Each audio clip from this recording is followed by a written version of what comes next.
Well, you're going to have to forgive my shoddy looking appearance today. I was at the game on Monday night. I wasn't feeling well, and I perhaps shouldn't have gone because I feel even worse today. Not so much for the result, and I know people are upset about the result. And I'll do a reflection show about that, if not later today, then later this week. But of course, everything has been dominated by the news that came out this morning with Karen Brady having left West Ham United with immediate effect, which was a massive shock, a massive surprise. There's been speculation about it for quite a long time, and rumour and counter rumour, and Brady herself suggesting that it was all false, and senior sources at the club suggesting it was not going to happen, etc.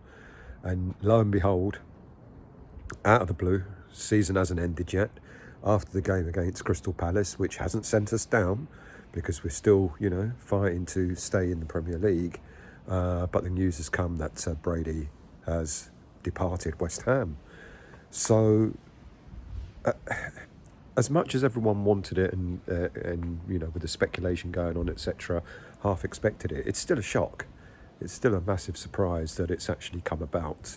Now, immediately after, as a result of that, Andy Mullett, who's the Chief Finance Officer at West Ham, who sits on the board of directors, and Nathan Thompson, who's Executive Director, who's responsible for all the commercial deals. Some of the latest deals are down to him, having sort of seen them over the line. They've also both left. I don't know if that's from immediate effect. It sounds like it is as well.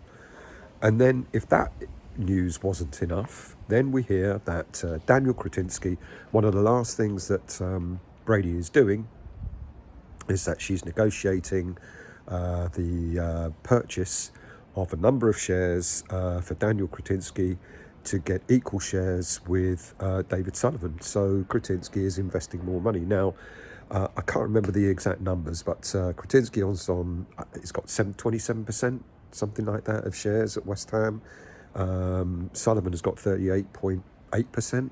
So that means that Kretinsky's got to buy 11.8% shares. So that's what he's purchasing from the existing Gold shares. Now, if you recall, the Gold family have had their shares, a number of shares on sale for quite a number of years now. 3 years now. I think it was soon after the final in Prague that it was announced that they were going to be selling some shares and keeping a low percentage of shares in West Ham. So they'll still maintain that. I don't know how many they'll have left. But Kretinsky is now negotiating to buy something like 11.8% of shares in order to match the shareholdings that David Sullivan has got. So they're going to have equal input. Sullivan is no longer going to have the majority input into West Ham's. Kretinsky is going to have an equal measure in. Now, there was always this speculation about what happens with Kretinsky's holdings at Sparta Prague, and does he have to relinquish anything? I guess that was only in place when we were both in Europe, and given that that's not likely to happen for some time, I guess they'll cross that bridge, if ever, in the future, when it happens. If we happen to end up being in the same European competition as Sparta Prague, then something will have to happen. But I think it's safe to say that that isn't likely to happen for a number of years yet. Does this mean that Daniel Kretinsky is going to end up taking full ownership of West Ham United? Well, do you know what? I've lost count at the number of times I suggested it wasn't going to happen. I've lost count at the number of times I said that Kretinsky's only in it as an investor.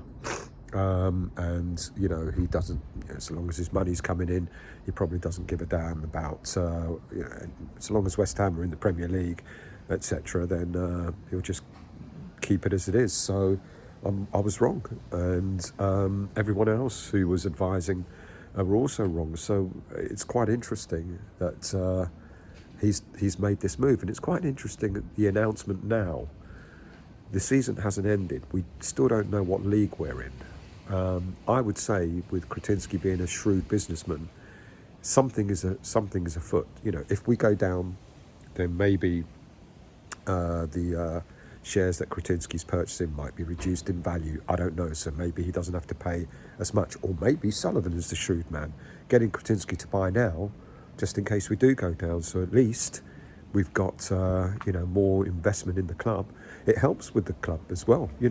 Basically you're investing money into the club by sort of diluting shares and redistributing the share value, etc. I think, and so maybe it helps with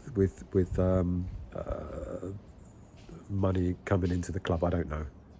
I might be wrong on that, but it's just quite interesting that this is all now happening. It's quite interesting that Kretinsky is taking a bigger stake in the club. It's interesting that Brady has left. It's interesting that a couple of key personnel are also leaving. There's a suggestion now that with Kretinsky taking a more direct control of the club, equal share as Sullivan, that the reason why these people are leaving, Mullet, Chief Finance Officer, Thompson, Exec Director for commercial deals, etc., probably why that Kretinsky is now planning to bring in his own staff, bring in his own people, his own trusted people, in order to run the club in a much better, in a much more focused way. And if that's the case, then we've got to be honest, it's very well needed. Will Sullivan take a back seat?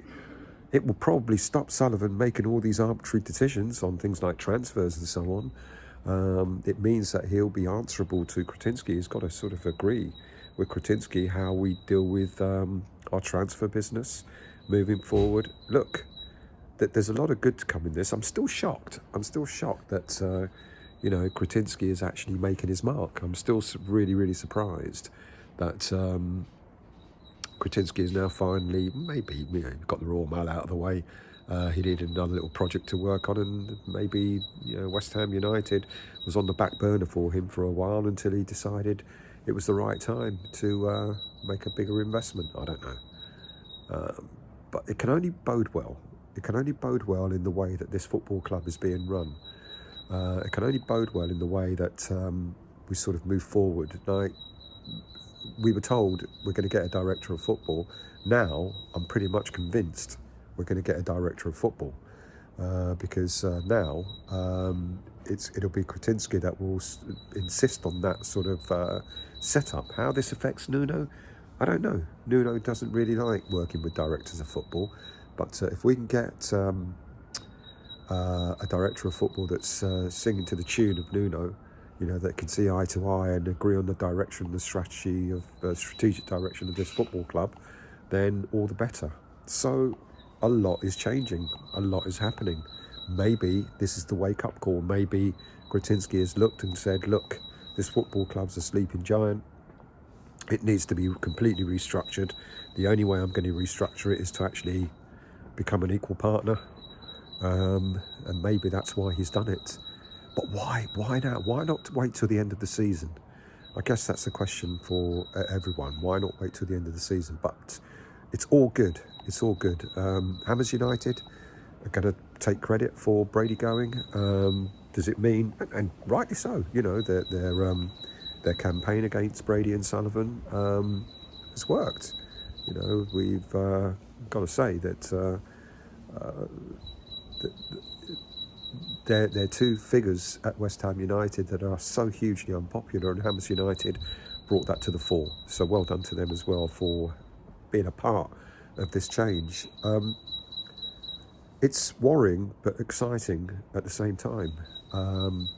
It's worrying because we still don't know what league we're going to be in next season, but maybe this is preparation just in case. Just in case we go down, we put the infrastructure in place to come straight back up again. So in that respect, the worrying part is not knowing what league we're going to be in, but the positive is that there are probably plans to say, look, if we stay up, it needs to change. If we go down, absolutely needs to change. The whole infrastructure, the whole way we go about our business needs to change. Some have suggested Daniel Levy might be coming back into football and taking a role at West Ham. Well, only if he becomes director of football, and I can't see that. So with Kretinsky, taking a bigger stake in the club, I think Daniel Levy would not be a director of football for us. Why would he? It's not his role, not the sort of thing he's done. So it's going to be very interesting to see who we now assign as director of football, and I'm going to be scouring Czech football to find out the best directors of football there, because and what's happened before. I mean, I think Nottingham Forest have done it, and I think one or two other clubs have done it, where an owner has got more clubs around Europe, and then the director of football becomes director of football for all three clubs, for all two or three clubs. I'm going to see who the director of football is at Sparta Prague, because he might become the director of football at West Ham as well. So a lot of change going on, a lot of change. Surprising, but kind of welcome. But then I've got to look at Daniel Kretinsky, and I've got to ask myself, is he going to be good for West Ham? You've only got to look at Sparta Prague. He doesn't spend a lot of money, Kretinsky. He's not a shrewd businessman for nothing. Will he invest in West Ham United in the way that we want? I'm not too sure. I don't know. He promised that Sparta Prague are going to have a new stadium a couple of years ago. I don't think they've got it yet. Their football team, I don't know too much about their infrastructure. I'm going to have to look at that as well and see how well they do. I know they're a big club in the Czech Republic, but then there's only two big clubs, isn't there? Sparta and Slavia. But again, I could be wrong there as well. Look, there's a lot to consider. There's a lot to think about. But there's the news. Brady gone. Gone before the end of the season. With her, Andy Mullett, Chief Finance Officer, and Nathan Thompson, Executive Director for the commercial deals that are happening, both gone. Daniel Kretinsky taking a bigger stake. I think he's buying something like 11.8% of the gold shares in order to match David Sullivan's stakehold. Interesting times ahead.